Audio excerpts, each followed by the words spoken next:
Hey, what's up? This is Africa by Toto here. Why would I, someone that's made 150 videos about different kinds of techwear clothing, suddenly make one telling people not to buy techwear clothing? That seems a little bit counterintuitive. And no, I'm not rebranding my channel now that nobody's going to be leaving the house. What I want to achieve is not for you to literally stop buying the kinds of things that I talk about on this channel, but to stop buying things because they are techwear clothing. And that might seem a little bit confusing, but essentially what I want you to do is to change the way that you think about these kinds of purchases, and that's going to lead you to make better purchasing decisions when it comes to fashion, and this kind of fashion in particular. This is a particularly important topic because not only is techwear relatively expensive compared to other kinds of fashion, but lots of people enter wanting to dress in this style with no real prior background or interest in fashion. So it can lead to some expensive mistakes, and it's really important to make smart purchases. So with that in mind, let's begin. Something I've explored a bit before is that techwear is a unique subgenre of fashion because it has this extra criteria for judgment. The idea of utility and performance over and above just looks alone. And you will sometimes find people commenting on techwear outfits like, what makes this techwear? Or why is this techwear? And that gives people a sense like they have to justify why X item or Y trousers or whatever that they're wearing represent techwear. You know, these are waterproof, or these are really breathable, or they're very futuristic, or whatever. This leads newer people to feel like the constituent parts of a techwear outfit you have to be able to justify as techwear. So I have to have my techwear jacket, my techwear bag, etc. That's a mistake that I've made in the past. If you look back to some of my earlier videos, when I review products, I refer to them as, you know, I bought this techwear bag, I'm wearing this techwear hoodie. Because I personally had the goal of wearing cool techwear outfits, so I needed to buy cool techwear products so I could create those kinds of outfits. But this, I think, is a bad attitude to have for several reasons. Firstly, I think it can lead people down a particular aesthetic route, and you might start avoiding products that do not look overtly technical or have that kind of tech ninja styling, etc.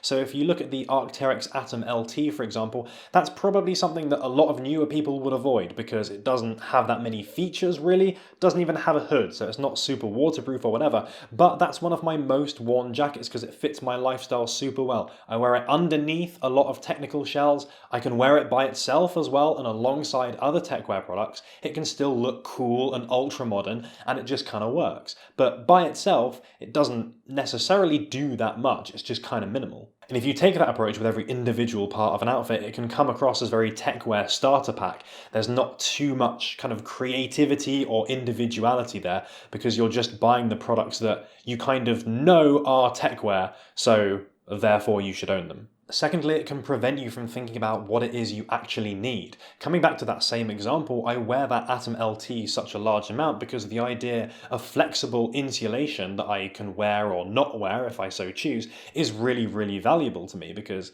here in the UK, we can have warm rain, cold rain, anywhere in between. That layering system is super, super useful. Approaching from that perspective of what product can I buy that will provide a great utility value to me will lead to you purchasing better products rather than thinking, oh, well, this product is more techwear than that one, so I'll get the more techwear version, because it might not actually be appropriate for you. Water resistance is a key symptom of this issue. People think if I buy something really water resistant, that is automatically more techwear than something less water resistant. But you might not actually need that. For general wearing, a water-resistant sneaker is less comfortable and more sweaty than a lightweight and breathable shoe. And 90% of the time, maybe it's not torrential rain when you go out and you'll benefit more from that more comfortable shoe. And similarly, if you're going out a lot and it's fairly dry or just raining a little bit, you'll get more value out of a soft shell jacket than you would a super crunchy, hardcore Gore-Tex shell just by virtue of its comfort and how easily you can move around in it, how easy it is to take on and off, etc. A third issue with this approach of buying individual techwear pieces is that it's easy to assume that putting them all together, summoning techwear exodia, that automatically makes a good techwear outfit because, you know, you're scoring lots of techwear points, right? But that disregards how those items actually work together, whether they bring out the best in each other or maybe they're a bit awkward, they don't really work together that well, as well as things like the fit of those individual pieces, how they look on you, the overall silhouette, things that you would of course consider when looking at other kinds of fashion. And techwear is no different in that respect. And again, that is absolutely a mistake that I've made before. I've just put all together all of these things that are like, yeah, these are great examples of techwear. Here's a great techwear outfit because I've worn all of them together. But it's just not always the case. So this idea of buying stuff because it's techwear clothing and you want to assemble a better techwear outfit has multiple flaws, and people can be caught out super easily with this stuff. Especially if you're just finding out about techwear, you're racing to build this cool techwear wardrobe because you've seen outfits online, you really like them, etc. They're things that you want to replicate and it's a style you want to get involved with. If you're not careful, you may end up with an outfit or an entire wardrobe that doesn't work that well together, or isn't really appropriate for your use case, or doesn't have much of your individual style and the things that you personally think are really cool, or maybe it just doesn't fit you that well. There's one other problem with seeking out techwear clothing to buy, and it's something that I mentioned back in the beginner tips video, and that's that all of the top brands in this space, guys like Acronym, Valence, Stone Island, Prada, even Gorilla Group, etc., etc., you will not find any of those brands referring to techwear clothing or talking about techwear. If those brands, people that create those grail tier products that people in the techwear community really lust after, those people that really created and defined the aesthetic and the performance element that we now know as techwear, if they don't use that term, then how important can it really be when deciding what purchases you need to make? This issue is compounded by the fact that when we do see the phrase techwear clothing appear, it's often applied to and used by those more derivative brands, the guys that aren't really innovating as much as the top guys, the guys that are creating designs that are very similar to the guys at the top. Not quite knockoff way, but a not very original way either. Guys that really don't have the performance, or the features aren't as well thought out, or the products just don't fit as well, or even those Taobao resellers that take stuff from those Chinese websites, mark it up, and then sell it on without even holding their own inventory. This means looking through the phrase techwear clothing can be something of a minefield when looking for new stuff to buy, particularly if you're going for those more affordable products, because I totally get not everyone is out there buying Stone Island or Acronym or Valence or whatever. You do want to look for that more affordable, more realistic stuff. But even those kind of mid-tier performance brands, the guys like North Face or Patagonia or whatever, that produce perfectly serviceable outerwear products, they don't refer to their things as techwear clothing either. So paradoxically, by looking for techwear clothing, you will not find the best examples of techwear clothing.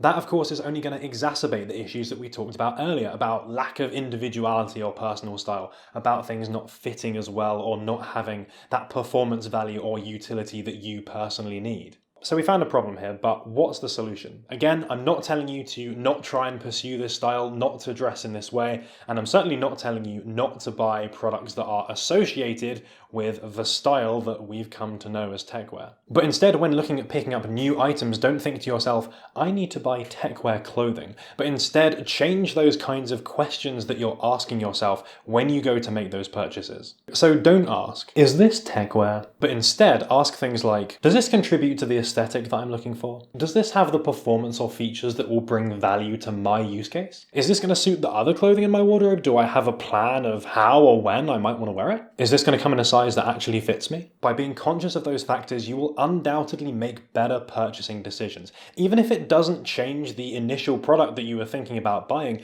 you're doing so in a much more considered and therefore a more self-assured way. You're being more certain that when you buy that product, you're buying the right thing for you. It will also free you to explore all kinds of brands and clothing, not just those prescribed techwear starter pack things that you've seen other people wearing before and you want to imitate. You can wear whatever you want, there's no reason not to. And more individuality and different perspectives in this kind of space, or in any fashion space of course, is definitely worth having. To sum this up, and I suppose to make a more general point, techwear is not a catch-all box-ticking exercise, but a way of integrating performance and aesthetics into your wardrobe and into your life. So stop buying techwear clothing, but let the idea of what techwear is inform your purchasing decisions. There's just no other subgenre of fashion where you'd think this way, and if you try and apply it to anything else, it just makes it sound ridiculous. Like, I don't know, if you're really into Japanese streetwear, for example, you wouldn't be like, I hope this new jumper has enough Japanese streetwear points to put it in my Japanese streetwear outfit.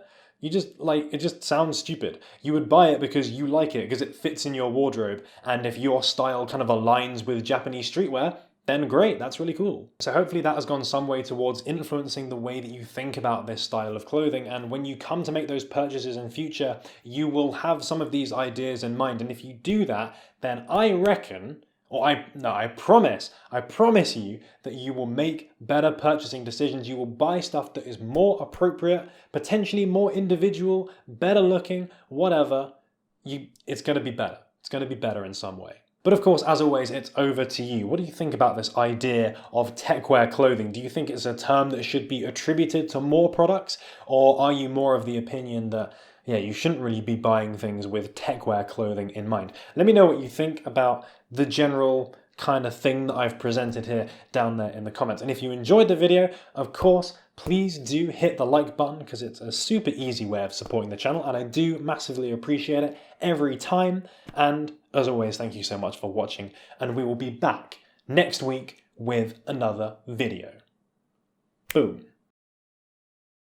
Shout out to Robin Williams for coining Neon Ninja. That is a great name, definitely going to use that. And thanks to everyone for the happy birthdays. I can now proudly say that I own an Antwon product, because my girlfriend bought me this nice little Antwon bottle, so...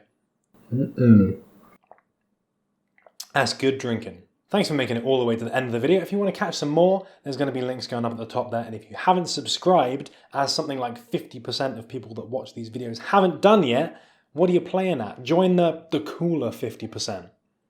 Sunny day, wind-blown day, cloudy day, rainy day. Hiking is always happy. Isn't that cute?